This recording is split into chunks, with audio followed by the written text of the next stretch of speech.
Muy buenos días. Buenos días a todos y a todas. Estamos iniciando la cuarta sesión del seminario permanente y hoy contamos con la colaboración, con la presencia de nuestro invitado, eh, invitado, coordinador general de Derechos Indígenas, que nos va a hacer de brindarnos la conferencia de esta ocasión. La anfitriona, como en ocasiones anteriores, la doctora María Patricia Pérez, le pedimos que retome el hilo de la sesión para hacer la conclusión pertinente. Adelante, doctora. Muchas gracias, antropólogo Víctor Rojo. Pues bueno, saludarlos a todos y a todas. Y pues a nombre del Instituto Nacional de los Pueblos Indígenas, el Consejo Nacional de Ciencia y Tecnología, la Coordinación General de Planeación, Investigación y Evaluación, así como el Programa de Núcleos de Investigación Indígena Aplicada, y a nombre de nuestro director general, el licenciado Adelfo Regino Montes, y del doctor Juan Carlos Martínez Martínez, coordinador general de la Dirección de Planeación, Investigación y Evaluación del INPI, les damos la más cordial bienvenida a esta cuarta sesión del Seminario Permanente Políticas Públicas con Perspectiva de Derechos Colectivos.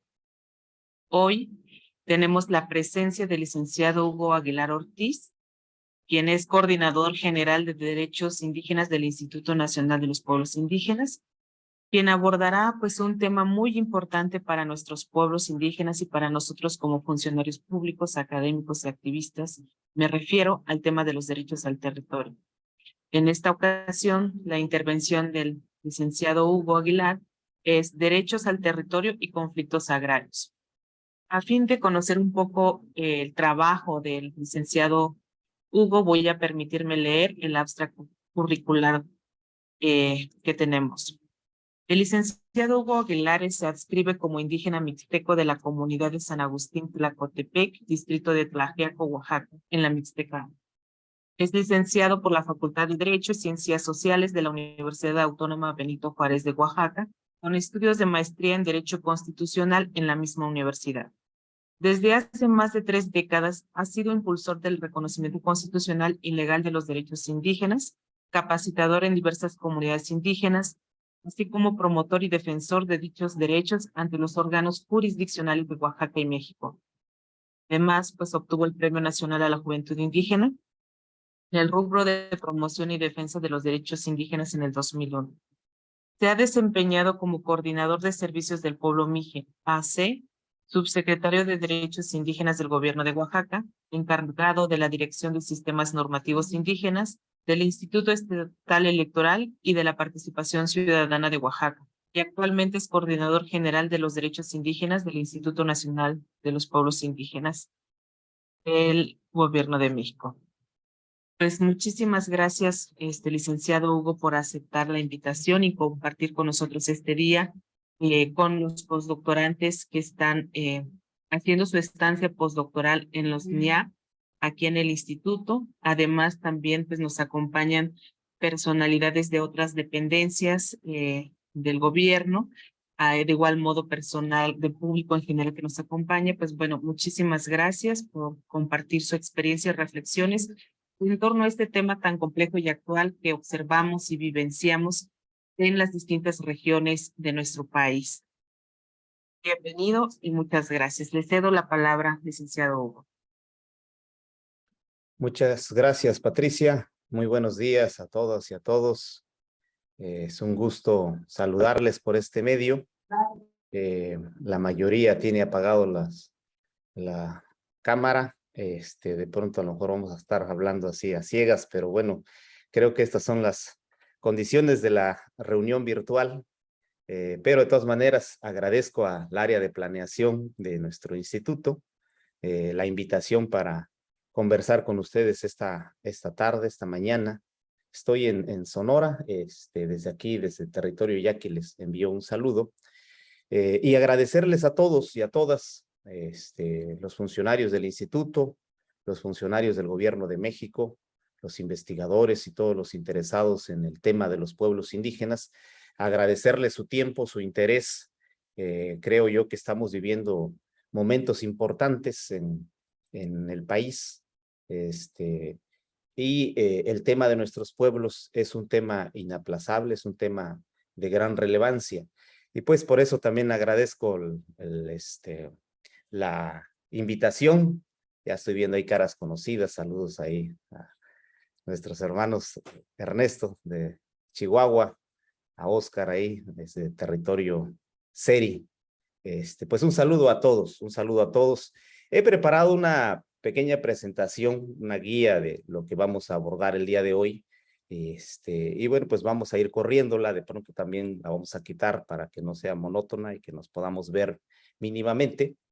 El tema de hoy, como ya decía Patricia, es de gran importancia por sí mismo. El tema del territorio por sí mismo es de gran importancia, pero vinculado a lo que es la temática del seminario permanente todavía es más relevante. El seminario se llama Políticas Públicas con enfoque de derechos colectivos.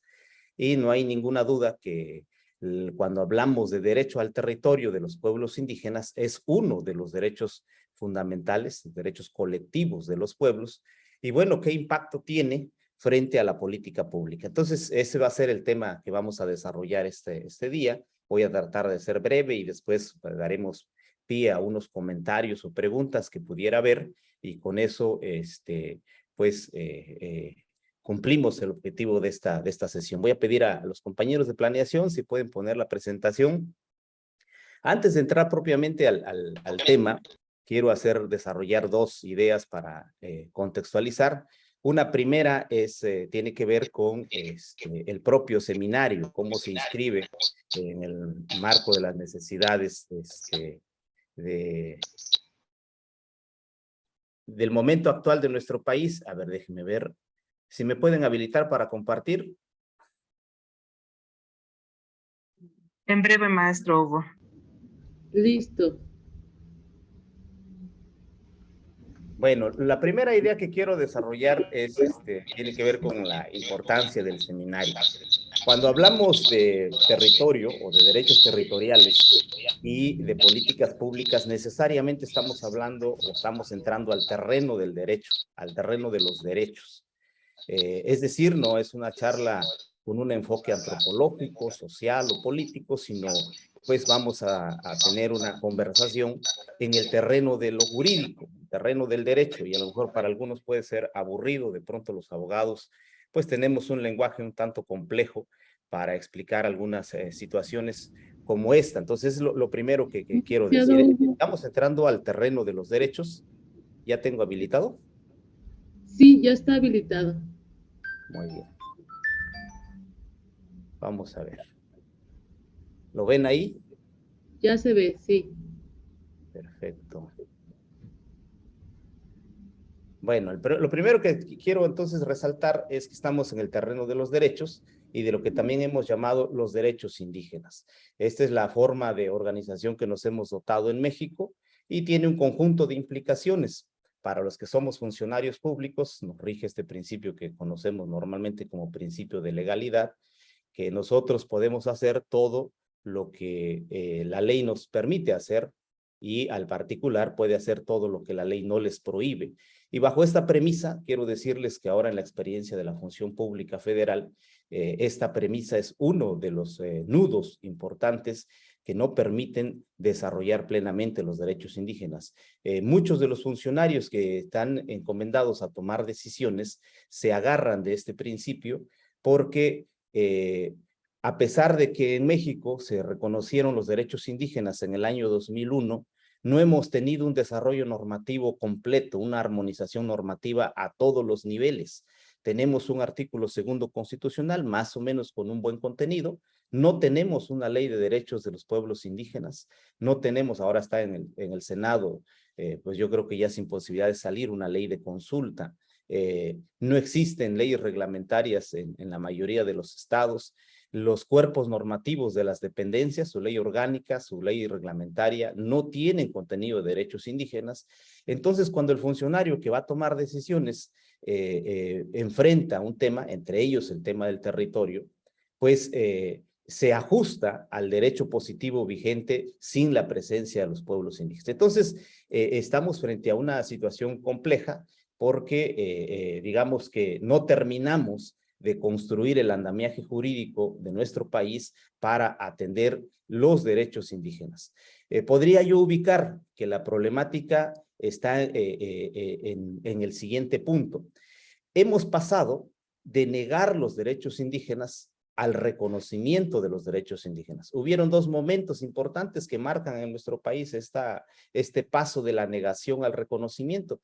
Primero fue la reforma al artículo 4 en el año de 1992, por primera vez se reconoce a los pueblos indígenas en la Constitución, y el segundo momento es el año 2001, ya con mayor desarrollo normativo. Los que tengan interés en el tema pueden hacer una comparativa entre el antiguo artículo 4 y el actual artículo 2 de la Constitución Federal.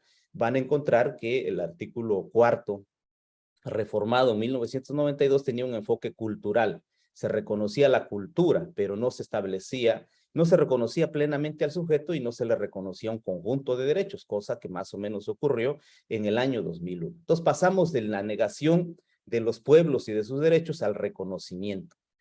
Pero el reconocimiento por sí solo no es suficiente. Los abogados distinguimos un elemento importante para evaluar las normas, que es la eficacia y la eficiencia. Entonces, no es suficiente que una norma esté plasmada en la Constitución y una ley. No es suficiente la positivación o la constitucionalización de los derechos. Es necesario su implementación. Y creo ahí estamos metidos ahorita. Una antropóloga oaxaqueña decía que los derechos indígenas han pasado de ser desconocidos a reconocidos e incluso enaltecidos. Y podríamos agregar a esta fase que no están plenamente ejercidos estos derechos indígenas. Entonces, en ese momento estamos ahora, en pasar del reconocimiento de los derechos al conocimiento de los derechos. Porque es difícil pensar que un funcionario público del Estado mexicano pueda implementar derechos indígenas si no los conoce.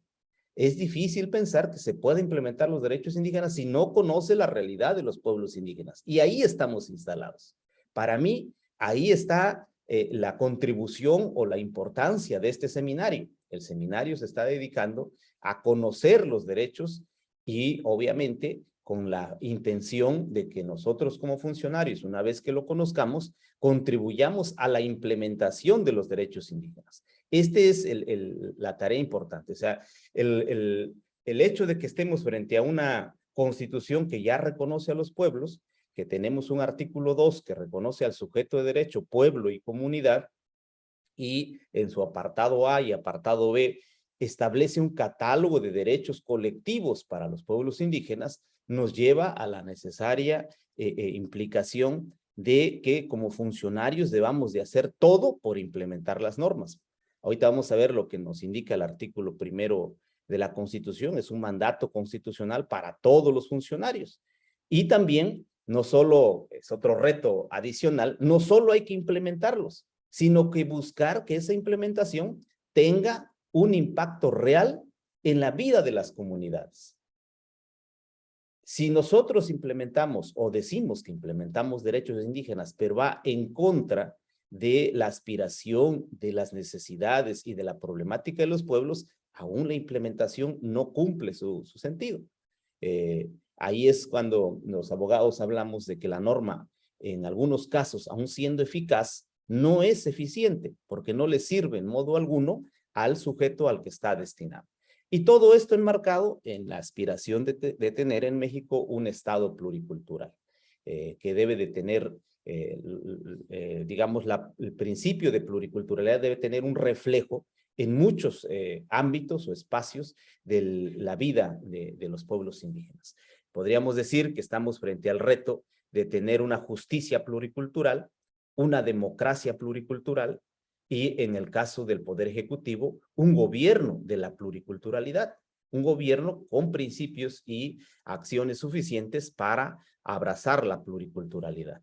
Y en gran medida, esto que estoy planteando tiene que ver con impulsar, con plantear que estamos haciendo un paso del Estado de Derecho al Estado de Justicia. Hay un paso intermedio que los teóricos también ubican, que hemos pasado del Estado de Derecho al Estado de Derechos Humanos. A partir del año 2011, cuando los derechos humanos se vuelven un paradigma en nuestro país, se reconoce que la actuación de las autoridades, que la emisión de normas, que la construcción de políticas públicas va a tener como parámetro, como referente, los derechos humanos. Ahí pasamos a un Estado de derechos humanos. Pero cuando yo estoy planteando que debemos de no solo reconocer y establecer ese parámetro de derechos humanos, sino que debemos pugnar porque tenga eficacia y eficiencia, pasamos a un Estado de justicia. Entonces, ahí yo ubico pues la aportación trascendente que tiene el seminario permanente y lo que hoy vamos a hablar. Dicho de otra manera, todos los funcionarios, todos los abogados, todos los que tenemos algún trato con los derechos indígenas e incluso las comunidades, ¿cuál es la posición o cuál es la reacción que debemos de tener frente a la existencia de los derechos indígenas?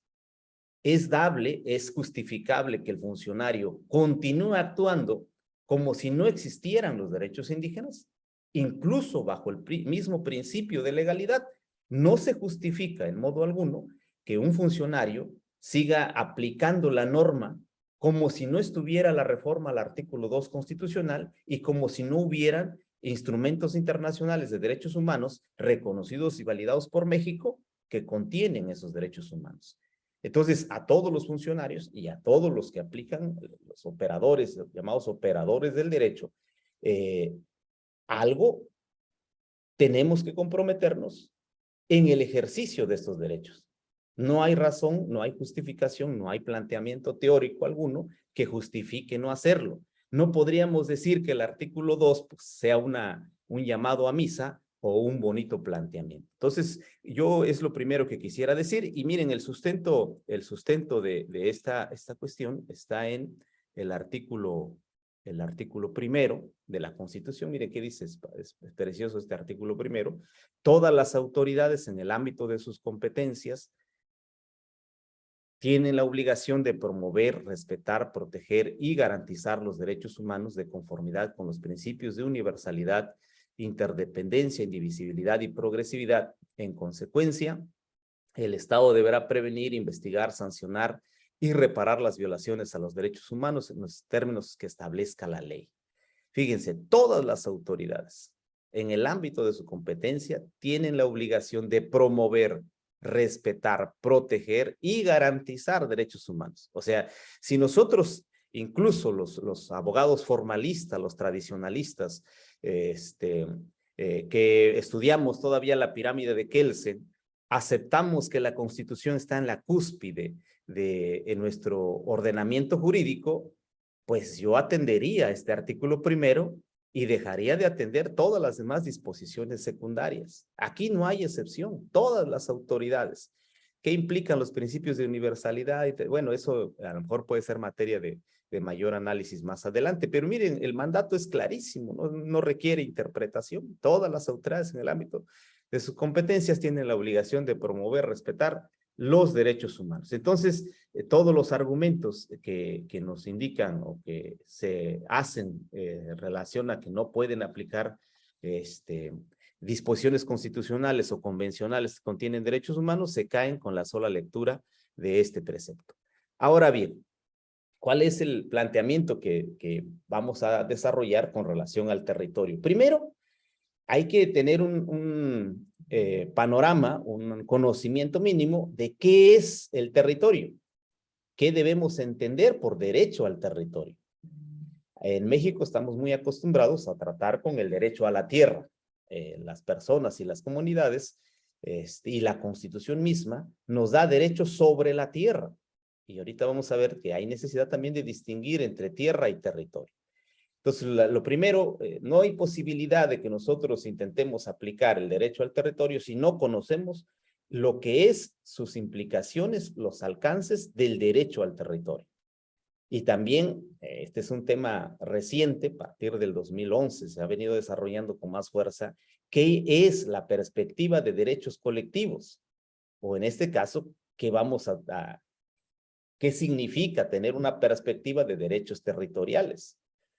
Yo quiero decir que si no tenemos claro eso también, yo puedo decir, estoy aplicando la perspectiva de derechos colectivos o de derechos indígenas y voy en contra de los intereses de los pueblos.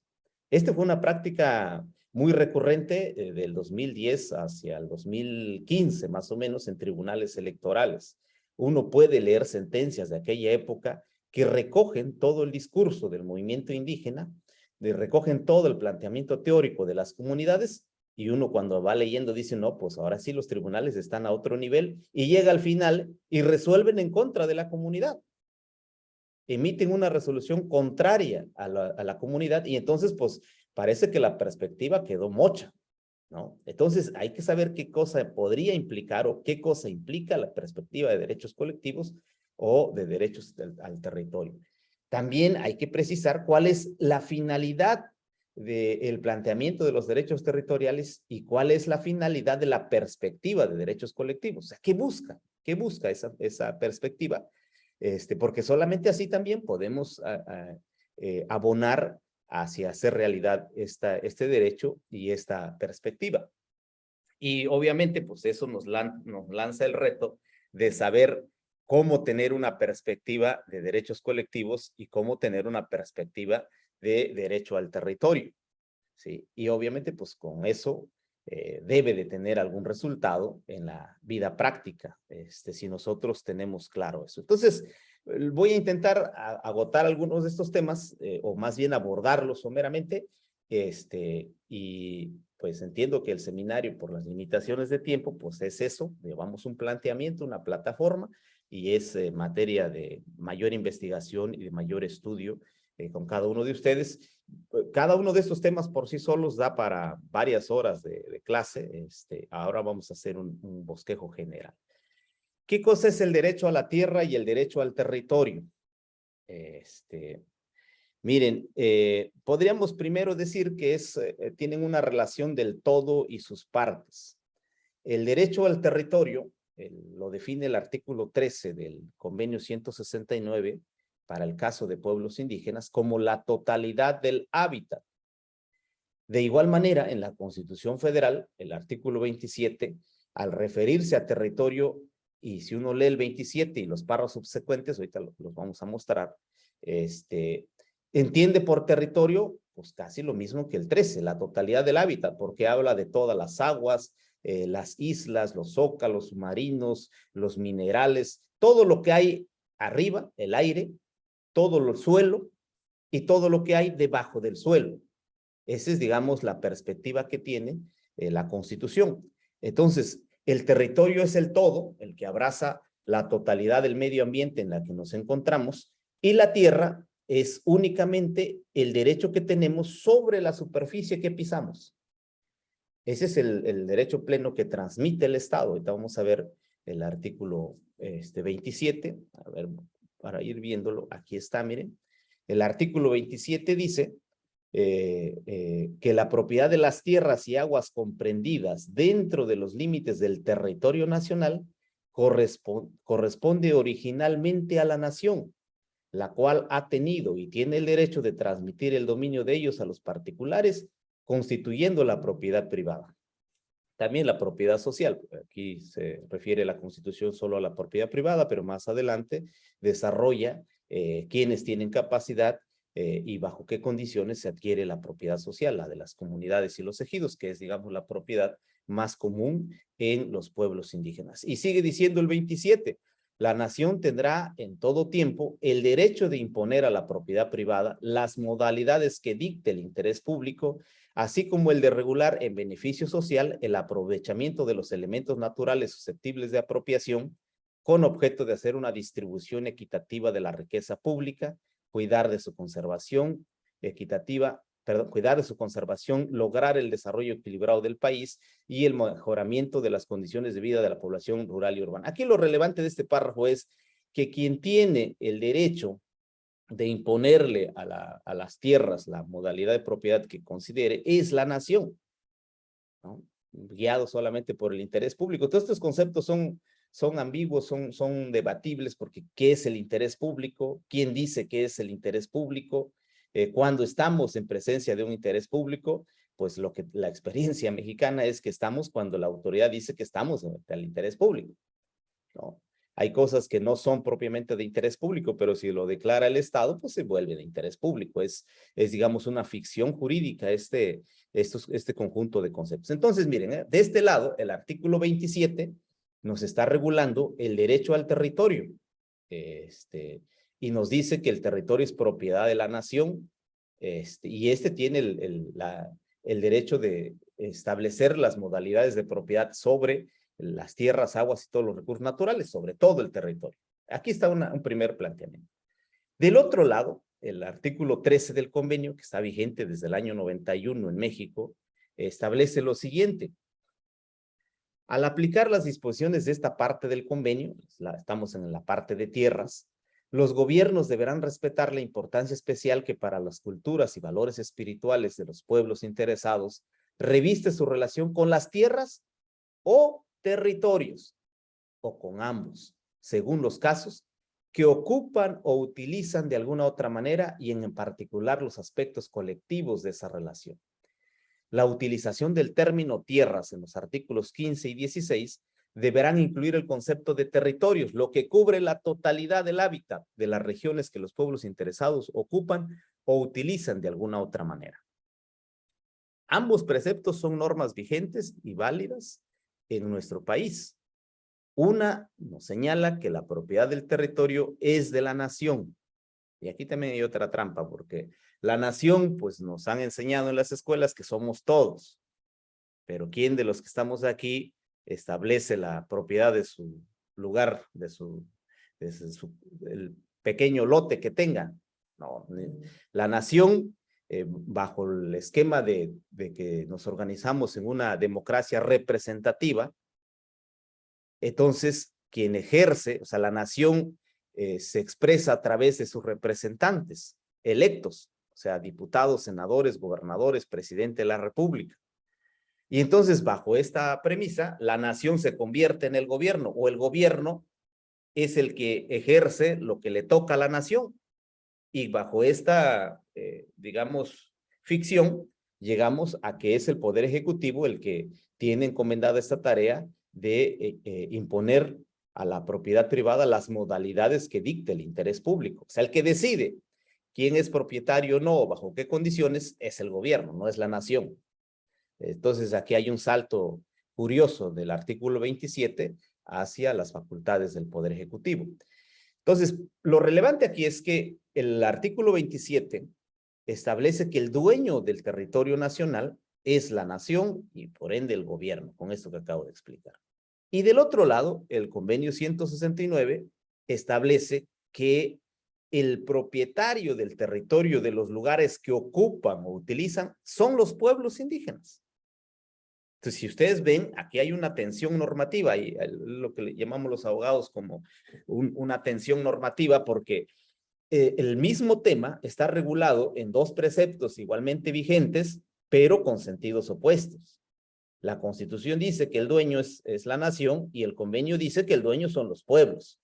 Y los dos tienen la misma noción, porque en el numeral 2 del convenio dice que cada vez que se hable de tierras se va a entender como la totalidad, se debe incluir el concepto de territorios, y este significa la totalidad del hábitat. Y la totalidad del hábitat tiene que ser suelo, aire y subsuelo. La totalidad no tiene una idea parcial.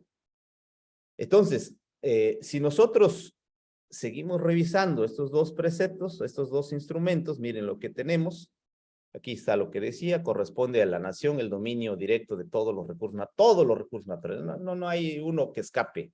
Si nosotros seguimos leyendo, hay otro párrafo sobre aguas, también toda el agua. Parece ser que para que haya agua que no corresponda a la nación hay que agarrarlo en el aire. O sea, agarrar una jícara, una cubeta y tomarlo cuando la lluvia está cayendo. Porque en ese párrafo relativo a aguas dice que desde que empieza a rodar hasta su desembocadura al mar, las aguas son propiedad de la nación. No hay agua a favor de los particulares ni de los pueblos, y solo podemos acceder a estos recursos naturales a través de alguna concesión o a través de alguna asignación o permiso. Entonces, esa es, digamos, la regulación en el artículo 27 y lo que corresponde a comunidades está regulado en la fracción séptima de este artículo 27 y dice lo siguiente: la capacidad para adquirir el dominio de las tierras y aguas de la nación se regirá por las siguientes prescripciones. Se reconoce la personalidad de los núcleos de población ejidal y comunal y se protege su propiedad sobre la tierra, tanto para el asentamiento humano como para actividades productivas. Ojo, miren, solamente se reconoce a las comunidades y ejidos propiedad sobre la tierra. Ninguna comunidad, ningún ejido formalmente constituido bajo el marco jurídico mexicano tiene derecho al territorio, solamente tiene derecho a la tierra. Y la tierra es la superficie. Y es muy sintomático, cualquiera que vive en comunidad lo puede constatar. Para que la comunidad aproveche la grava o la arena que está en sus tierras, no lo puede hacer de manera directa y libre, tiene que pedir un permiso. En muchas entidades este permiso lo tiene que dar el Instituto de Ecología. Si la comunidad quiere aprovechar un manantial, un río que atraviese sus tierras, no lo puede hacer libremente, tiene que pedir una concesión a la Conagua. Si la comunidad quiere aprovechar sus bosques, no lo puede hacer libremente, tiene que pedirle un permiso a la Semarnat. Entonces, si se dan cuenta, este artículo 27, fracción séptima, solamente nos da propiedad sobre la tierra a las comunidades y ejidos. Si en una comunidad hay yacimientos minerales, yacimientos de hidrocarburo, ese no es propiedad de la comunidad, bajo el amparo del artículo 27, porque la comunidad solamente tiene propiedad sobre la tierra. En contrapartida, el artículo 14 y el 15 del convenio 169 sigue esta misma línea de regulación del 13 y le reconoce a las comunidades y a los pueblos derechos sobre su territorio y obviamente sobre sus recursos naturales. El artículo 14 del convenio vale la pena leerlo, a lo mejor es un poco aburrido, pero vale la pena leerlo. Miren, dice lo siguiente: deberá reconocerse a los pueblos interesados el derecho de propiedad y de posesión sobre las tierras que tradicionalmente ocupan.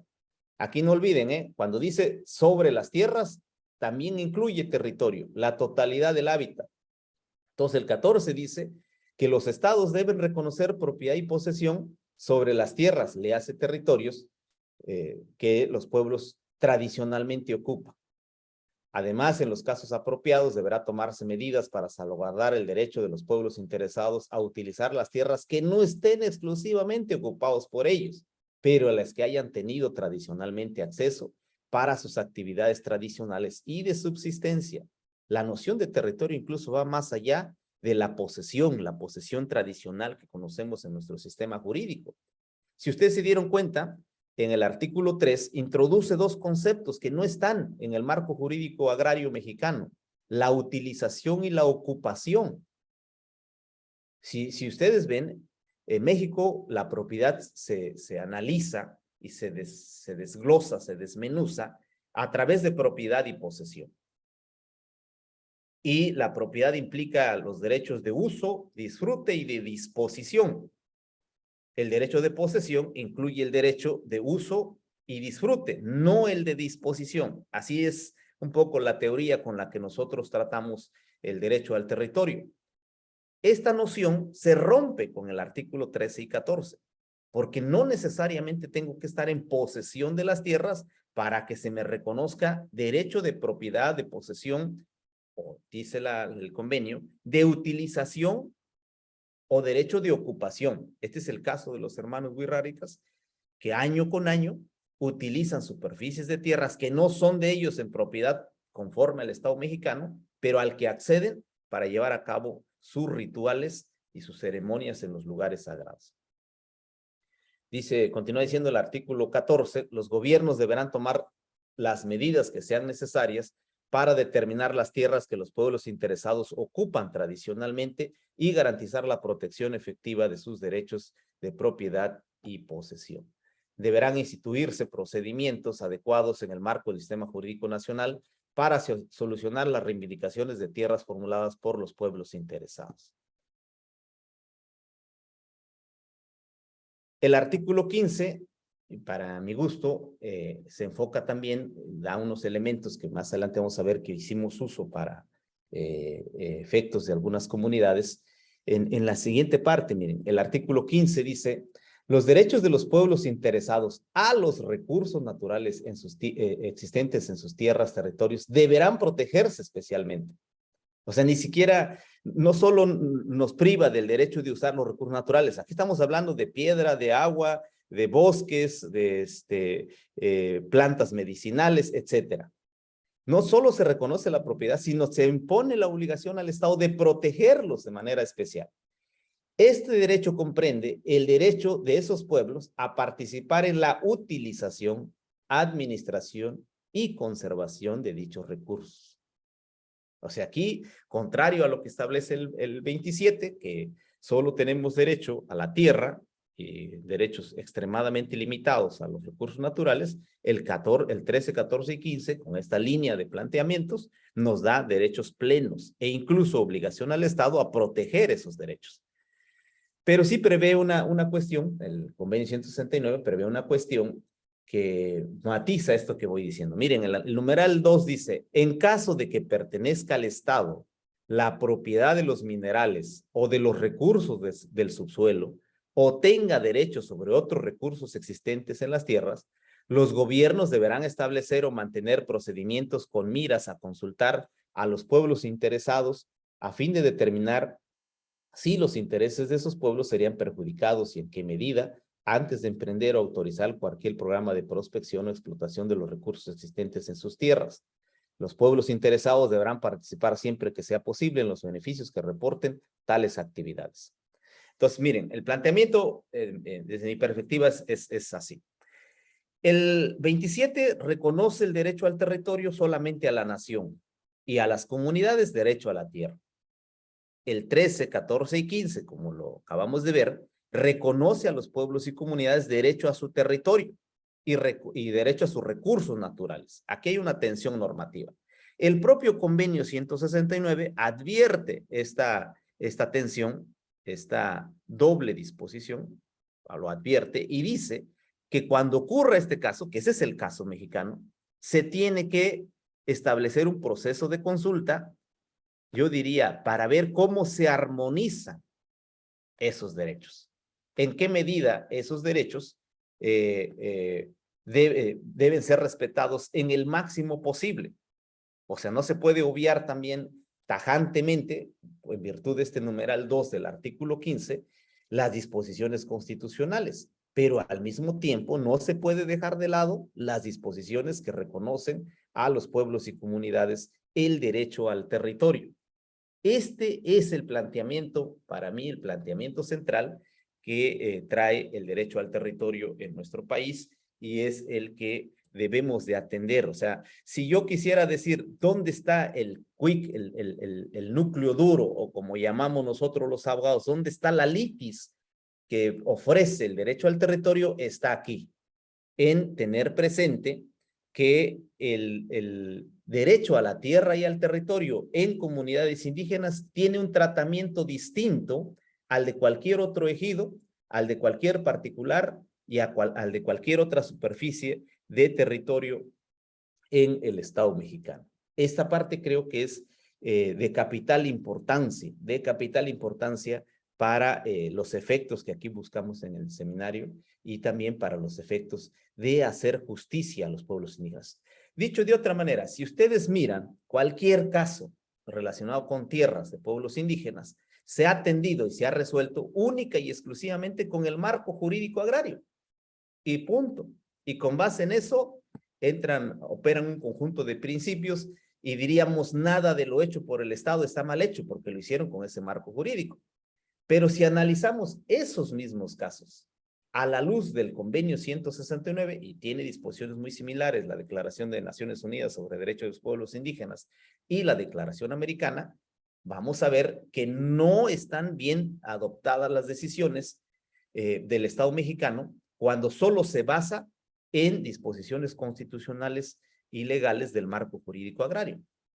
Porque esas decisiones afectan la noción de territorio, afectan el derecho al territorio ya reconocido por el convenio 169 a favor de los pueblos indígenas. Esta para mí, miren, aunque nos detengamos un poco y si es posible ahorita abrimos algunas preguntas o reflexiones de algunos de ustedes, pero este es el núcleo duro, esta es la parte medular del tema. Voy a poner un ejemplo para ilustrar esto que acabo de decir, lo de si el Estado mexicano puede tacharse de válido, de legal, de constitucional, sus decisiones. Miren, estamos viendo, por ejemplo, el tema yaqui. Los yaquis son un pueblo que existen desde antes de que nos llamáramos México, antes de que se establecieran las fronteras estatales, antes de que existiera Sonora, ya estaban los yaquis. Y tenían reconocido por la corona española, bueno, tenían previo a la corona, previo a la conquista, cerca de 5 millones de hectáreas. En la corona española se les reconoció 1.250.000 hectáreas. El Estado mexicano les reconoce poquito menos de 500.000, 491.000 hectáreas. Así son las cifras. ¿Y qué ocurrió sobre las tierras de los yaquis? Pues sobre las tierras de los yaquis se emitieron un conjunto de resoluciones para dotar a ejidos. Bajo el amparo del artículo 27, todas las tierras que no estaban tituladas eran consideradas tierras nacionales, porque dice la Constitución que todas las tierras del territorio mexicano es propiedad de la nación. Entonces eran tierras nacionales. Y entonces, como son tierras nacionales, estaban bajo la disposición de la nación, llámese gobierno, poder ejecutivo, y el ejecutivo dotó tierras nacionales de los yaquis. Y los redujo, a ver, un segundito. Y los redujo a 491.000 hectáreas. Si nosotros miramos solo el 27 constitucional, ahorita que estamos tratando el tema de los yaquis, podríamos decir, esas decisiones están bien tomadas. Si el territorio es propiedad de la nación y la nación tiene la facultad de disponer la modalidad que le va a adoptar, que le va a dar a la propiedad privada, entre ellos la propiedad de la tierra, y así lo hizo, pues es legal y constitucional. Pero si nosotros miramos la perspectiva histórica y ahora las disposiciones del convenio 169, es evidente que esas tierras no eran tierras nacionales. Ahora y siempre han sido tierras yaquis y se debieron de haber reconocido y titulado al pueblo yaqui la totalidad de sus tierras en el momento en que se emitió la resolución. Entonces, las perspectivas cambian si nosotros hacemos un análisis más integral. No podríamos llegar a ninguna conclusión válida, histórica, social, ética, antropológica, distinta a la conclusión de que esas tierras son tierras yaquis, ahora amparadas por el artículo 13, 14 y 15. Y entonces, si nosotros, base en todo esto, tomamos decisiones amparados solos en la norma positiva, solo en la norma mexicana, y no atendemos norma internacional, vamos a seguir cometiendo estas decisiones injustas. Estas decisiones, digamos, legales pero injustas. Legales porque tiene sustento en el marco jurídico mexicano, pero injustas porque no corresponde con la realidad. Afecta a un pueblo indígena. Yo quisiera hacer una pausa aquí con el tema del territorio. Ahorita toca entrar al enfoque intercultural, pero aquí no sé si hay alguna duda, algún comentario para poder continuar.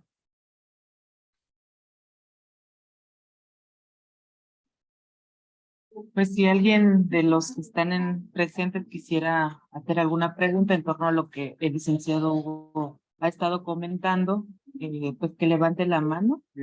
Y si no, pues podríamos continuar, licenciado Hugo, y yo creo que al final del cierre de su exposición van a haber preguntas. Yo quisiera Muy bien, preguntar, así, adelante. Adelante. Adelante, Humberto. en cuanto a los recursos naturales, por ejemplo, cuando se trata de un recurso natural estratégico para la economía nacional, háblese de petróleo o algún mineral, entiendo que el Estado mexicano, pues, emite concesiones, ¿no? A particulares o a empresas.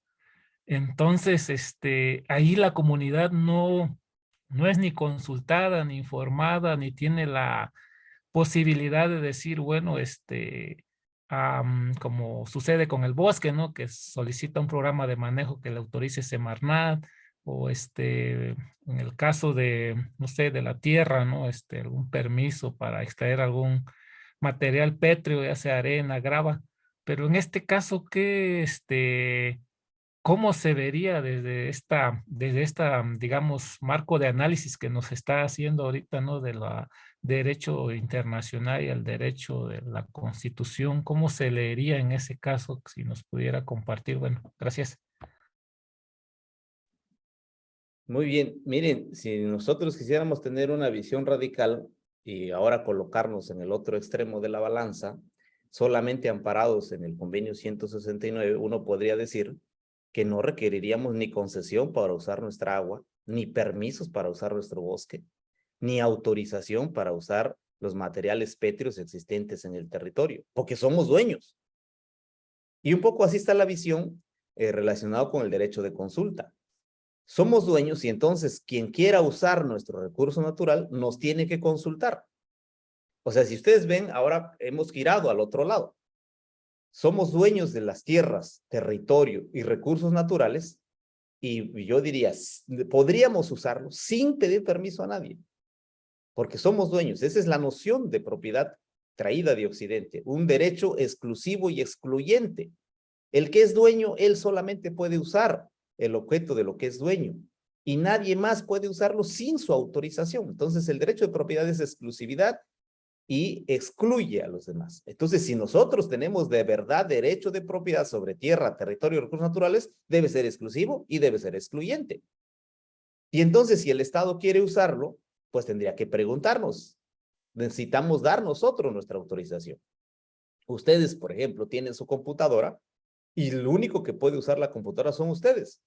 Y si yo quiero usarla, pues les tengo que pedir su consentimiento. Entonces, un poco ese es el perfil de la situación que tiene el derecho de consulta. En el caso de los recursos estratégicos, nuestra Constitución lo ha pretendido llevar al máximo. Ha dicho, por ejemplo, ahorita está en curso esta modificación a la ley minera y a la ley de, bueno, hubo reformas en la ley de hidrocarburo, pero se decía que estas actividades tienen preferencia sobre cualquier otra actividad. Las colocaron en un rango pues como se acostumbra a llamar, como cuestión de Estado, como un asunto de Estado, en el que no admite argumento, ni oposición, ni recurso alguno. El tema del derecho a la consulta está en esta parte, te lo veíamos en el artículo 15, se establece como ese mecanismo para resolver la tensión jurídica. El derecho de consulta está dicho por el artículo 15, numeral 2 del convenio, establecido como una forma en cómo resolvemos esta tensión normativa. O sea, están dos con derecho y la consulta viene a ser como un proceso de mediación para ver cómo articulo ambos derechos y dejo algo que respete al máximo posible cada uno de los derechos. La mayoría de las concesiones, tanto mineras como de hidrocarburos, como eólicas incluso, se emitieron sin esa consulta. Se emitieron al amparo del artículo 27 que acabamos de ver y todo su marco normativo. Derecho positivo mexicano. No atendieron derechos indígenas. Hoy en día se está aplicando la consulta. Hay varios casos ya de negativa y es un tema complejo, un tema difícil, pero ese es el punto medular. Diríamos en términos de este seminario que la consulta vista así es una forma de cómo se establece una política pública con enfoque de derechos indígenas, ya por lo menos con enfoque de derechos indígenas. El enfoque no implica el respeto, necesariamente el respeto del derecho indígena. O dicho de otra manera, si tuviéramos un Estado que respeta derechos indígenas, no necesitaríamos consulta, ni necesitaríamos una política con enfoque de derechos indígenas, porque de suyo ya sería plenamente respetado. El enfoque de derechos indígenas y la consulta son males necesarios, digámoslo así. Son curitas para una lesión grave que tiene nuestro país, ¿no?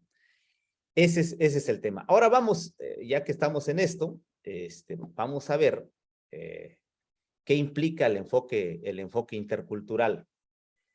¿Qué es esto de la perspectiva intercultural? ¿Qué significa? La verdad es que Para cada país debe tener sus peculiaridades, y yo aquí voy a dar algunas nociones nada más.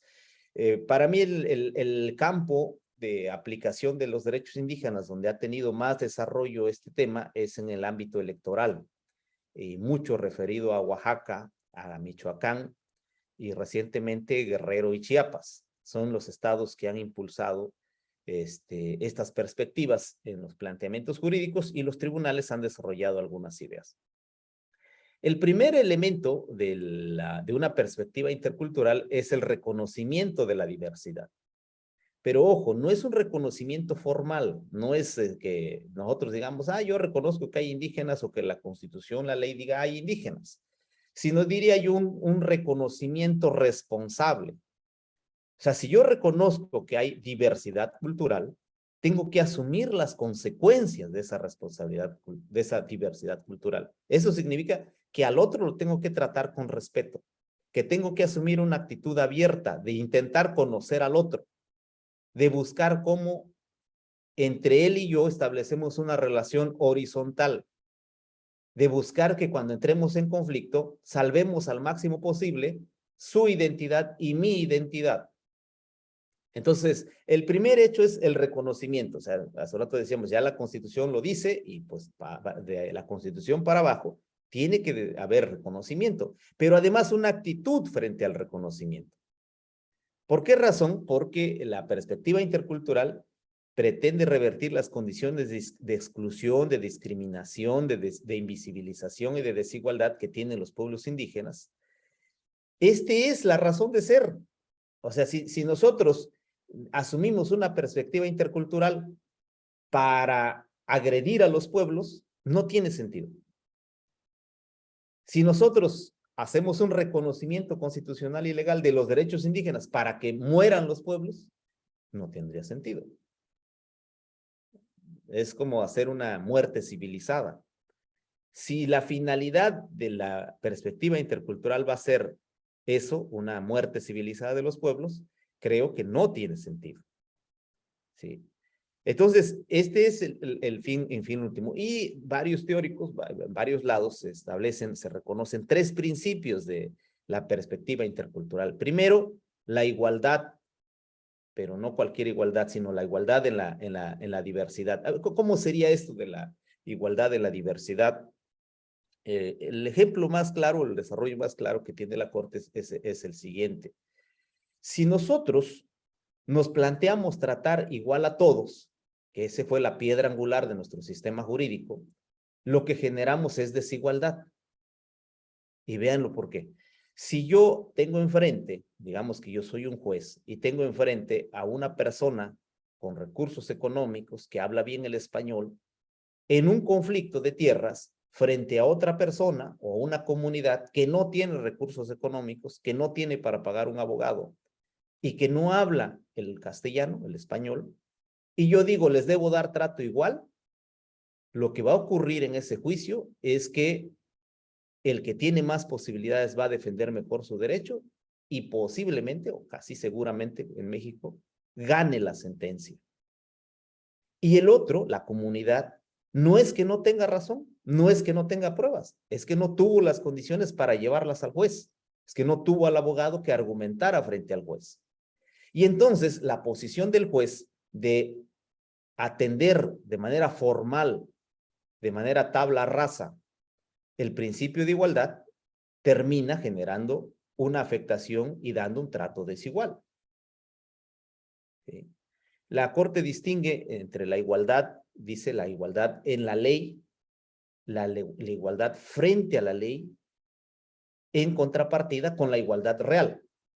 No porque la ley diga que nos van a dar trato igual, no porque el juez diga que nos va a dar trato igual, o sea, es igualdad ante la ley, igualdad en la ley. Esas dos igualdades formales deriven en una igualdad real. Se requiere de un conjunto de principios, un conjunto de mecanismos para generar esa igualdad real. Entonces la Corte dice que la verdadera igualdad es aquella que da trato igual a los que son iguales y trato desigual a los que son desiguales. sea, si nosotros decimos que la finalidad de la perspectiva o del principio es revertir las condiciones de exclusión, de marginación, de pobreza, de desigualdad, de invisibilización, nosotros tenemos que asumir una actitud en esa dirección. Por eso, no es una igualdad como la que dio origen a nuestro sistema jurídico, sino es una igualdad en medio de la diversidad, atendiendo las inequidades, exclusiones, las invisibilizaciones. Ese es un primer principio. Si yo quiero hacer perspectiva intercultural, tengo que atender a que debo generar una igualdad en la diversidad, o, en palabras de la Corte, trato igual a los iguales y desigual a los desiguales. Ese es el primer principio. El segundo principio ya lo comentaba hace un rato, el reconocimiento de la diversidad, no solo de manera descriptiva, sino con el compromiso de mantenerla y potenciarla. Confiar en que efectivamente los pueblos tienen normas, instituciones, procedimientos, visión. Si nosotros decimos que los pueblos tienen todo eso, pero a la hora de resolver no le doy ese carácter, o sea, si por ejemplo yo digo, los pueblos tienen sistema normativo y me llega una hoja de cuaderno con una decisión de una comunidad, digo, no, pues eso es una hoja de cuaderno, no tiene validez. Entonces yo no estoy reconociendo comprometidamente la diversidad. Así sea una hoja de cuaderno, si va firmado por una autoridad y tiene el respaldo de su comunidad, esa hoja de cuaderno tiene efectos jurídicos. No necesita estar en un papel elegante ni tener muchos sellos para que tenga la validez. En esto, por ejemplo, la Sala Superior ha establecido que no se pueden exigir formalidades que los propios pueblos no tengan. O sea, para que yo le dé validez a un acta, yo no puedo exigir las formalidades que el sistema jurídico mexicano exige. Son suficientes las formalidades mínimas que ellos decidan darle a sus actos y decisiones. Entonces, el segundo principio es el reconocimiento comprometido de la diversidad. El tercer principio es la promoción de una interrelación constructiva. O sea, nosotros no podemos pensar que cuando hay una tensión normativa, uno de los dos deba salir ganando o aplastar o avasallar al otro, a la otra posición, sino que nosotros tenemos que buscar que ambas posiciones queden lo mejor salvadas posibles. Y aquí se ha venido desarrollando esto que se llama la ponderación. O sea, hay un conjunto de aspectos que atender y ponderar para resolver derechos. Uno de los aspectos que en México tenemos que ponderar es el aspecto histórico, necesariamente. Si nosotros vemos casi un buen porcentaje de aspectos que generan riqueza en este país, se han hecho a costa de los pueblos. La minería ha sido a costa de los pueblos. Los grandes sistemas de riego ha sido a costa de los pueblos. La creación de los propios ejidos ha sido a costa de los pueblos. Se hicieron sobre sus territorios. No podríamos pensar que antes de la colonización estos terrenos fueran terrenos baldíos, como lo señalaba la bula papal, ¿no? Eran terrenos de los pueblos que aquí habitaban, con su noción de propiedad y de posesión, de utilización y de ocupación que hubiera en aquella época. Yo casi estoy convencido que los pueblos no tenían noción de propiedad, no los trajeron. Yo creo que tenían una noción de posesión. No había esta idea de exclusividad. Trabajaban un terreno, lo abandonaban, se iban a otro lado. No había noción de propiedad. Entonces, el tercer principio, eso implica que tenemos que buscar un equilibrio y bajo el esquema o bajo el método de la ponderación, salvar al máximo posible los derechos en juego. Por esa razón, algunos señalan que la perspectiva intercultural implica un enfoque, un procedimiento, un proceso donde los participantes son conscientes de su interdependencia y de la necesidad de interactuar. Digamos que este es un enfoque general de la perspectiva intercultural que podría ser válida para el ámbito educativo, el ámbito de la salud, el ámbito de la justicia, en varios ámbitos. Para el caso especial del territorio, y creo yo que para cuando estamos frente a una problemática jurídica, los elementos serían los siguientes. Esto los estoy sacando de varias sentencias del tribunal y de una jurisprudencia que tiene el tribunal, la Sala Superior del Tribunal Electoral del Poder Judicial de la Federación. Para ellos, ¿qué implica el enfoque intercultural o la perspectiva intercultural? Y creo que es aplicable para la perspectiva sobre derechos territoriales. Dice que la Corte, la Sala Superior, que atiende básicamente problemas electorales, nos dicen sus resoluciones, que implica valorar el contexto sociocultural de las comunidades indígenas, con el objeto de definir los límites de la controversia desde una perspectiva que atienda tanto a los principios o valores constitucionales y convencionales como a los valores y principios de la comunidad. Esta es la perspectiva de la Sala Superior. Creo que aplicable. A lo mejor tendríamos que hacer un poco más de reflexión y precisar más para el tema de territorios. Intenté hacerlo para esta charla y creo que es aplicable. El primer elemento de esa perspectiva de derechos territoriales es el análisis contextual. No hay posibilidad de llegar a una solución correcta, una interpretación y una aplicación justa de la norma si nosotros lo sacamos de contexto, si nosotros no atendemos al contexto de la problemática que estamos refiriendo.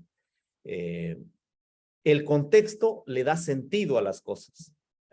Yo generalmente hago este ejemplo, que si nosotros en el camino encontramos, no sé, la flor de albahaca o cualquier otra flor que nuestros médicos tradicionales usen en su actividad cotidiana a la hora de curar, si nosotros encontramos esta flor tirado en el camino, pues uno puede decir es basura.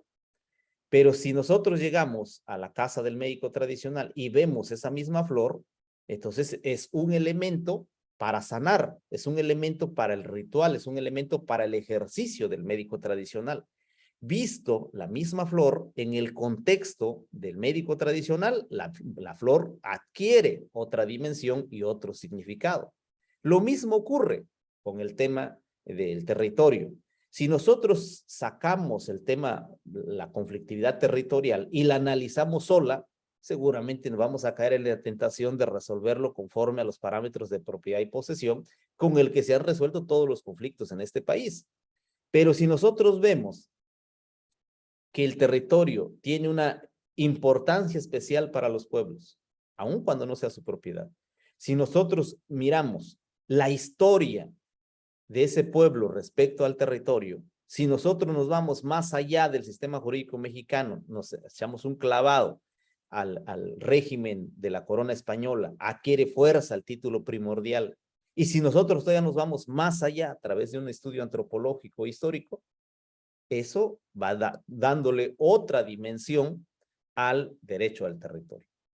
Entonces, este es el primer elemento que debemos de tener, análisis contextual. El segundo elemento es el de pluralismo jurídico. Los pueblos han desarrollado normas para tratar a la tierra y al territorio. Entonces, esas normas, esa noción, esa visión sobre su tierra y su territorio no puede estar ajena al análisis que vayamos a hacer. Ese es el segundo elemento. Tenemos que admitir que los pueblos llevan siglos en sus territorios y que han desarrollado normas para generar sucesión, para reconocer como propiedad una superficie de tierra a favor de una persona o de un grupo de personas, y eso tiene que estar presente en nuestro análisis. Una tercera cuestión muy importante es identificar el tipo de problema que tenemos enfrente. Para el caso electoral, y creo que también aplica para el tema de territorio, la Sala Superior los tipifica como conflictos intercomunitario, intracomunitario o extracomunitario. Y fíjense que tiene muchas implicaciones. Si estamos frente a un conflicto donde debaten una superficie de tierra dos comunidades indígenas, es un tipo de tratamiento, porque las dos comunidades son igualmente históricas, son anteriores al Estado mexicano y van a tener, digamos, sus propias normas respecto a su territorio, a la tierra. Es distinto a si estamos frente a un conflicto de una comunidad con un particular, es decir, propiedad comunal frente a propiedad privada. o de una comunidad frente a una empresa, o de una comunidad frente al Estado. El análisis contextual y el pluralismo jurídico toma otra dimensión. Ni el particular, ni la empresa, ni el Estado son anteriores a los pueblos. No pueden alegar un derecho superior al de los pueblos. Aún cuando pongamos como casi palabra de Dios la Constitución misma. La Constitución es un acuerdo político, jurídico en el país, pero que no tiene la voluntad de los pueblos. No podemos decir que cuando se aprobó la Constitución vigente en México, la de 1917, si haya seguido un procedimiento de consulta y los pueblos dijeron, cedemos nuestros territorios para que sean considerados territorio nacional. No hubo ese momento. Hay una ficción jurídica donde la nación pues se constituye, pero en esa ficción jurídica, con mucha seguridad podríamos decir, no está el consentimiento de los pueblos indígenas. Este es el tercer elemento. El cuarto elemento es el de la maximización del ejercicio de derechos. Y va muy unido con el otro elemento, el de la maximización de la autonomía y la mínima intervención. Aquí lo ideal sería que los problemas de tierras los resuelvan los propios indígenas. En el caso que comentaba de dos comunidades que disputan una superficie, lo ideal es que ellos mismos resuelvan esa situación. ¿Dónde poner sus límites? Y en muchos casos esto está ocurriendo y tiene mucha más eficacia que una sentencia. El enfoque de la perspectiva de derecho territorial implicaría entonces que a la hora de resolver se busque cómo se tutela al máximo posible el derecho al territorio de los pueblos indígenas. Ese es el planteamiento central. ¿Cómo se equilibra si estamos frente a otra comunidad? Pero tratándose de conflictos contra el Estado, de conflictos frente a las particulares, este es un principio que debe estar atendido al máximo posible. Entonces, si nosotros reunimos todo esto, con mucha seguridad vamos a tener una solución no solo apegada a la norma, sino también una solución justa. Hay varias sentencias donde desarrolla el tribunal esta cuestión. Para los que tengan interés en materia electoral, se las puedo pasar. Es algo complejo, pero ver cómo comienza a aterrizarse para los casos específicos es sumamente interesante. Y bueno, yo quisiera ahora compartir con ustedes, a ver, ya está terminando, pero yo quiero compartir con ustedes ya para cerrar, cómo logramos, digamos, este enfoque que ahora estoy comentando en dos casos. Bueno, uno ya bien consolidado y el otro en proceso de construcción. El caso de la Copuda es un caso de 16 comunidades zapotecas en el Valle de Oaxaca, que en la década de los 80s solicitaron y obtuvieron una concesión de agua subterránea. En la década de los 80s, lo que hoy es el INPI, entonces el INI, daba palas, daba picos, carretillas, fertilizantes y apoyo económico para cultivar la tierra. Y como en el Valle de Oaxaca ya había ocurrido un desagüe, ahí en el Valle de Cimatlán, de Ocotlán, era una ciénega, y entonces la SARCH de aquella época drenó esas ciénegas con la finalidad de que tuvieran mejores rendimientos en el cultivo. Se secaron los manantiales y las ciénegas y tuvieron en la década de los 80 las comunidades la necesidad de hacer pozos noria. Sacaban el agua y con eso cultivaban su tierra. Para acceder a los beneficios del INI, el INI les pedía como requisito tener la concesión. Y entonces pues los compañeros fueron ante la dependencia, no sé si era la CONAGUA, no era la CONAGUA, en los 80s creo que era la misma SARCH, y les dieron concesiones de aguas subterráneas. Y ellos lo hicieron para acceder a beneficios del INI. Posteriormente, la Comisión Federal de Electricidad tiene una tarifa que se llama 09 CU, que es una tarifa de subsidio para el campo. La CFE paga el 90% del consumo de luz y el productor el 10%. Y también la CFE pide la concesión. Entonces, ojo, los productores, los campesinos de Zapotecas del Valle de Oaxaca, pidieron la concesión para acceder a beneficios. Y así vivieron los 80, los 90. En el 2005, 2003, 2005, vino una temporada de estiaje muy fuerte en el Valle de Oaxaca, y entonces los campesinos tuvieron que escarbar mucho más para obtener agua. Tenían sus pozos a 7 metros, 8 metros, y los mandaron a 15, 20, 25 metros de profundidad. Y para lograr sacar el agua de 25 metros tenían que hacer un rebombeo. Entonces sacaban el agua a 15 metros y otra bomba lo mandaba hasta Flor de Tierra. Y con eso incrementaron su consumo de luz. Cuando la Conagua ve que los recibos de luz se incrementaron, entonces les pone una multa, porque les dice que están sacando más agua que la que tienen autorizado y la que está libre de derechos. Y entonces llegaron a todos los domicilios de los productores su multa por 50,000, 60,000, el más alto era de 200,000 pesos. Y cuando ocurrió eso, vino un proceso de toma de conciencia muy interesante en la zona, porque dijeron, ¿cómo? ¿Me está cobrando la Conagua mi agua?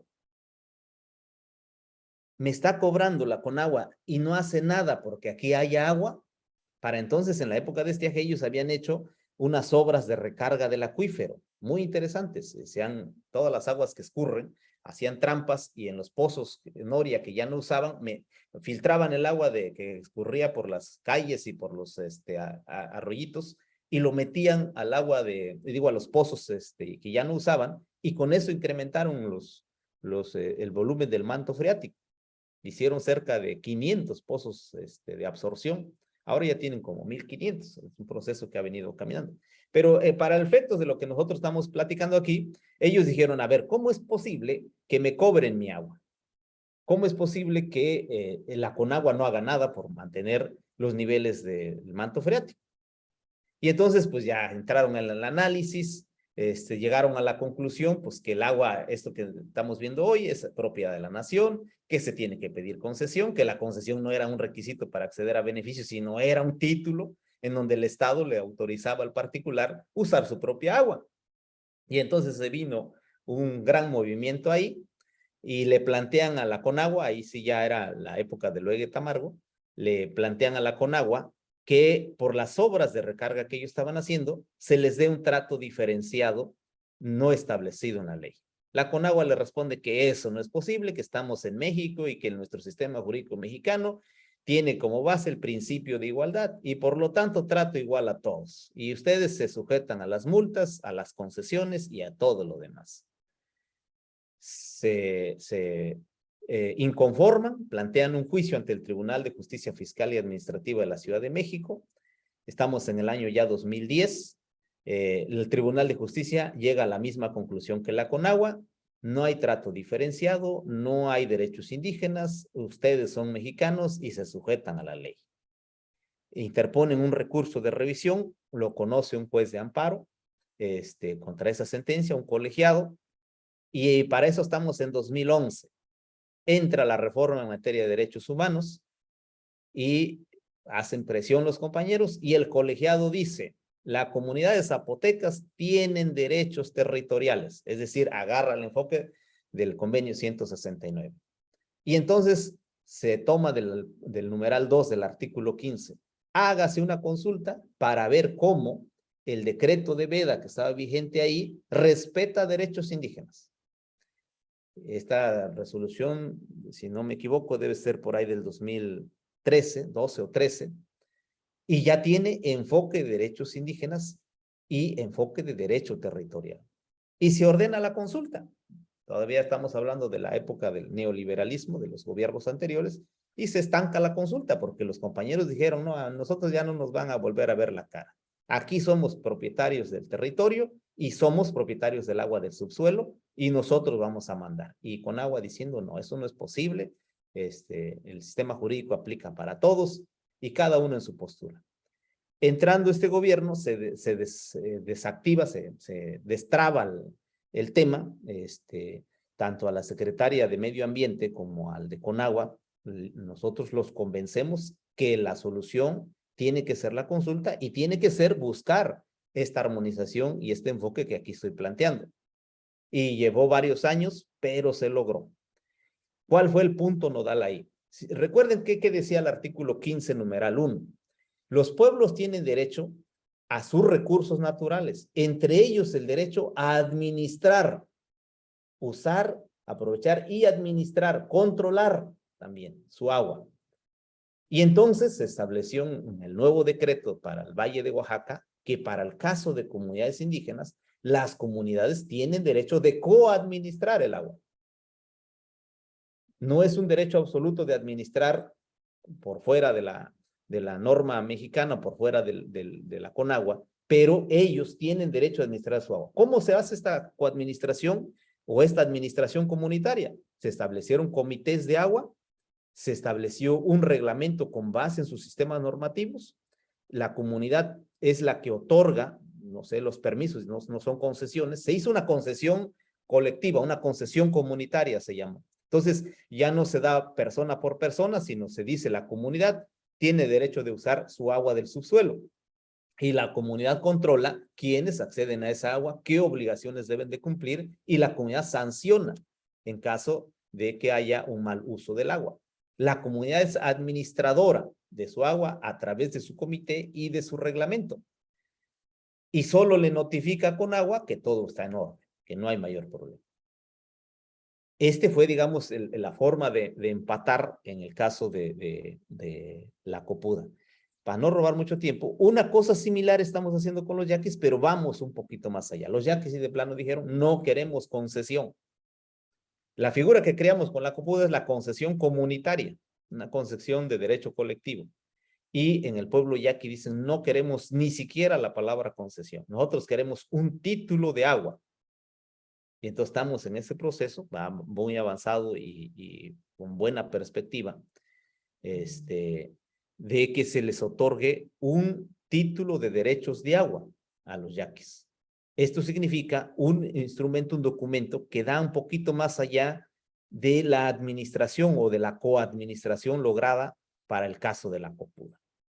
Entonces son dos ejemplos, uno que pasó por tribunales, otro que está en el marco del plan de justicia del pueblo yaqui, en donde estamos buscando con esta perspectiva cómo ensamblamos estos derechos. O sea, si ustedes también miran el artículo 2 constitucional, tiene una perspectiva que no podemos obviarla tan fácilmente. Dice el artículo 2 que los pueblos indígenas ejercerán su libre determinación en un marco constitucional de autonomía. ¿Qué quiere decir esto? Pues que los pueblos indígenas no negamos pues que somos parte de este país, no negamos que convivimos con otras sociedades y que lo que tenemos desarrolla una función social en este país, pero exigimos que el tipo de relación y el tipo de trato tenga un giro diametralmente distinto a cómo se venía tratando el tema de tierra, de territorio en los pueblos indígenas. Se nos debe reconocer ese derecho primordial, ese derecho ancestral a la tierra y al territorio por el Estado mexicano como premisa básica de su actuación. No puede partir el Estado mexicano de la idea de que el territorio es propiedad de la nación y que bajo ese parámetro pues nosotros solo tenemos derechos limitados. Esta es la perspectiva que quisiera dejar. Yo aquí aquí dejo ya la presentación. Me he llevado ya demasiado tiempo y vamos a dar causa a algunas preguntas, algunas inquietudes que tengan. Y con gusto, pues, respondemos los que podamos. No sé, creo que nos quedan algo así como 20, 30 minutos. No sé, Pati, ¿cómo andamos? Sí, nos queda justo ese tiempo para diálogo, para preguntas y respuestas de todos los que nos están acompañando este día. Le agradecemos, pues, licenciado, toda esta cátedra. Es una cátedra lo que nos ha dado con tanta precisión en cuanto a conceptos y ejemplos claros y concretos sobre lo que implica llevar a la práctica este enfoque de derechos colectivos. Entonces, pues, le pediría a toda la audiencia que quisiera comentar que levante la mano, por favor, para ir cediendo la palabra.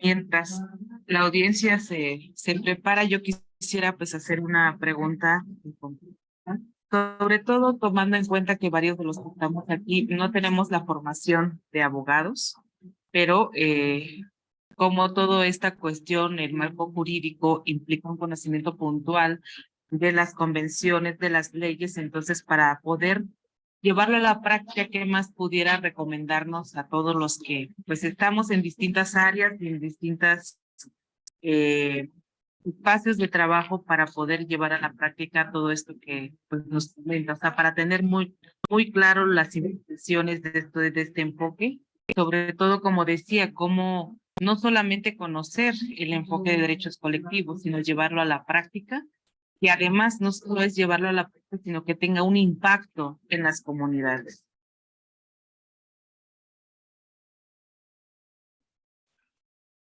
Muy bien, a lo mejor es bueno que con esta pregunta que nos lanza Patricia, desmitificar un poco los derechos indígenas. No es un tema exclusivo de abogados. Sí, tiene una gran carga de conceptos jurídicos que requieren una interpretación, pero creo que con estos seminarios y con los elementos que estamos dando, si ahora ustedes con esta mirada vuelven a leer el convenio 169, el artículo 2, o la problemática específica que ustedes trabajen, creo que es ya más digerible, más entendible. O sea, miren, nosotros los abogados decimos que las normas no están ahí de adorno. Las normas guardan un valor, un principio. Todas las normas, nosotros los abogados decimos que tienen un bien jurídico tutelado. Entonces, si ustedes se quedan con esta noción, ustedes tienen que leer, por ejemplo, ustedes leen el artículo 1 del convenio 169 y se tienen que preguntar, ¿por qué pusieron este artículo? ¿Qué es lo que protege? ¿Para qué sirve? Y de inmediato van a encontrar una interpretación que estoy seguro cada uno de ustedes tiene a partir de la realidad que maneja. O sea, yo me refiero, por ejemplo, a todos los compañeros del INPI. Tienen ahí un trabajo cotidiano con comunidades. Estoy seguro que a más de uno se ha acercado un comisariado, una persona a preguntar, oye, te estoy viendo aquí, por ejemplo, en el chat, ¿y se puede volver propiedad privada el ejido? ¿Qué puedo hacer yo para asegurar mis tierras? Oye, si el panteón es propiedad del pueblo y el bosque es propiedad, o sea, son preguntas que están en la cotidianidad de las comunidades y creo yo que pueden ofrecer una respuesta. Eso es por un lado. Por otro, hay una posición muy importante que surgió en el Tribunal Electoral de Monterrey acerca del lenguaje ciudadano. Y todos los compañeros que son de radio, y son todos los compañeros de comunicación, creo que tienen esa otra tarea. El magistrado que generó esto del lenguaje ciudadano, él decía que si a él sus sentencias lo entiende un comunicador, un periodista, ya está del otro lado. Porque si su sentencia, su razonamiento y su planteamiento no lo entiende ni un periodista, es que todavía está en un lenguaje muy técnico. El periodista, los comunicadores son un puente importante entre la autoridad y la ciudadanía.